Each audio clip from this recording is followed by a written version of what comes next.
Hey everybody, it's Karen with Food and Family. I want to make some pork schnitzel, and it's very simple. There's nothing difficult to it at all. And I took 2 boneless pork chops and pounded them thin.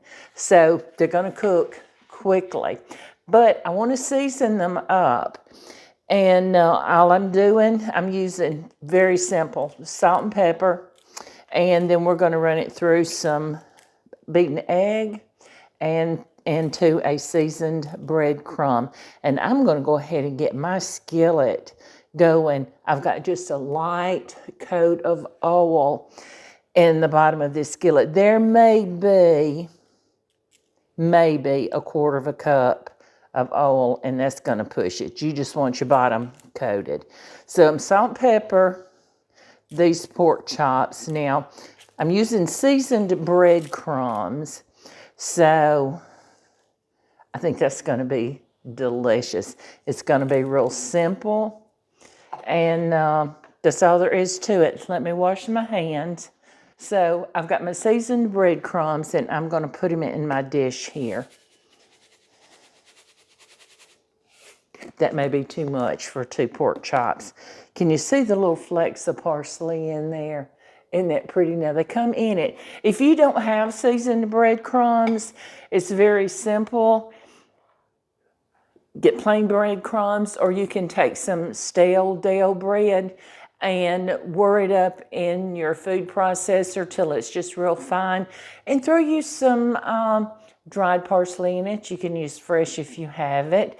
I don't have any fresh at the moment. And if you want a seasoning on it, you can definitely do that. And you know, I'm thinking I'm going to take a little extra step.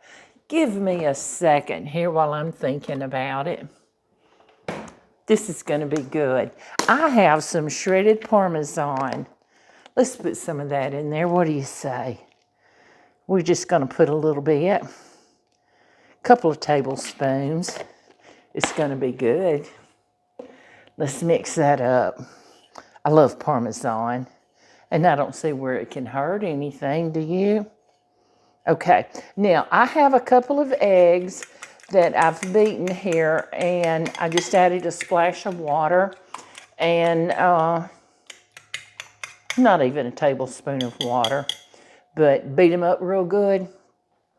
And so let's make sure our oil is hot.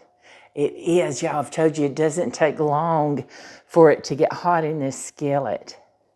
We're going to run it through some egg wash.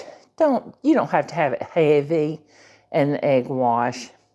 And we're going to run it in our breadcrumbs. Pack it on there. You want a good coating, and it's just going to make it delicious. That's all it's going to do. Okay, can you see that pork chop? Now I'm going to put it right here in this skillet. Careful putting it in there because you want to splash that hot oil on you. I'm going to run this one back through.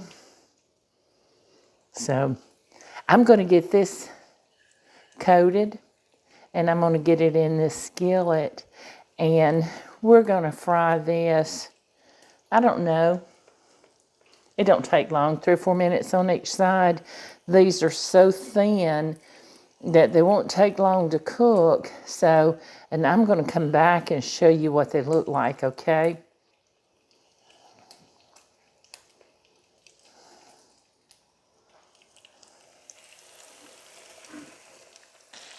Yeah, I want you to see these pork chops. Looky here. If I don't tear up the breading, that's so pretty. Looky there. Can you see that? I'm going to set them out on my plate here. There. I want you to see this. All its deliciousness. And this is, see how quick. Guys, this didn't take 3 or 4 minutes on each side. And you can get thin cut pork chops. And if you don't find thin cut pork chops, just do like I did. I put it between some parchment paper. You can use a plastic. I've done a plastic Ziploc bag. Put it in there. I use my rolling pin, or if you've got a meat pounder, use that. And I just pounded it thin, just to the thickness, and the thinner it is, the quicker it'll cook. And you can have dinner done for your family in no time. Looky there. See how pretty that is? My goodness. Now, I'm setting this aside because Miss Stephanie's coming over in just a few minutes, and we're going to make a delicious spinach salad with some fried goat cheese. So I've been promising her we'd do it, and today's the day. See you soon, everybody.